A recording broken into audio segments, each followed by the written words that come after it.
Do you remember a team in the Super Bowl with this many rookies that are like relevant to the football team right now? I know we've had teams where, hey, this rookie, he helps the team in situations, but like we're here at a Super Bowl and I'm going, receivers in Sky Moore, the DBs who are playing, George Karlaftis at D end. It just seems like Isaiah Pacheco, exactly. One of the hard-nosed runners in the NFL right now. Right. It's like every time he gets a ball, you expect him to explode for 7 or 8 yards. It's like beast mode a little bit. He reminds me of Marshawn Lynch when he runs a little. But yeah, I just think that's another aspect. And two, in the totality of that conversation we're having the Chiefs, it's 5 years Super Bowl conversation, and they're one of the younger teams in football. That's what's crazy.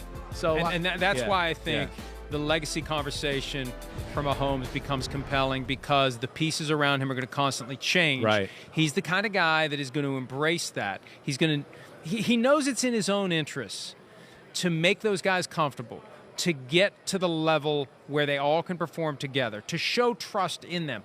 One way you gain trust in someone is to show them that you trust them. Then they do things that, guess what, makes them trustworthy. That's why they were able to keep moving the ball when receivers went down one after another due to injury. Right. I just saw Mecole Hardman placed on injured reserve. Clyde Edwards-Helaire will be back off of injured reserve for the Super Bowl to add to that underrated backfield of Pacheco and Jerick McKinnon, and now Clyde Edwards-Helaire back in the mix. But this is part of the greatness of Mahomes. He embraces all of his teammates. He makes them feel like they're part of the journey. It's one of the reasons why there was no conversation, no possibility with all the injuries would they even consider Odell Beckham Jr. They're concerned about the camaraderie, the collegiality, the comfort level that they currently have. They don't want to mess that up. I agree. And that's organizational. That's Mahomes, but it's also organizational. They've found this moment, and it's a combination of coaching staff, front office, ownership, and they'll do it every year. Having Mahomes at the center of it, having Andy Reid as the head coach, having Brett Veach as the GM will set it up for it to continue year in and year out with new pieces. They'll find new pieces. They'll develop the new pieces. They know guys are going to leave, but the constant's going to be Mahomes. Yeah, that's right. And you do that. I know we have a quote from Brett Veach that we're going to talk about here in a minute, but yeah, I think you're exactly right. They just look at it and go, with Mahomes, as long as we can just put a pretty good team out there, we're in the Super Bowl conversation. And they flipped their team over in 1 year, and the team went to the AFC Championship game last year. And you look at it and you go, there are so many players that were on that team last year where we thought they were going to the Super Bowl with a 21-3 victory, or over the Bengals at halftime, that are not on their team anymore.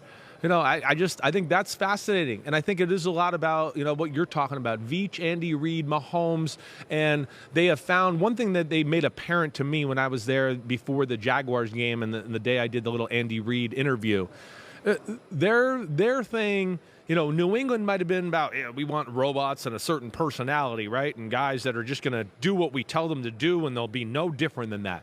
Kansas City they're not like that. It's not like that. It's a little bit more of a freewheeling, dynasty they're trying to work on here. And they welcome the personalities. They love the personalities, and they don't really care what you're, like in that personality, as long as there's one thing. You love football. If you love football, they'll deal with just about everything else.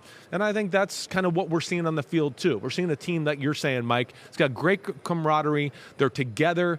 And because they love football, we always see, and we've talked about this before, they love the big moments. Just the bigger the moment, the more you feel like, the Chiefs will find a way. They'll figure it out, whatever it is.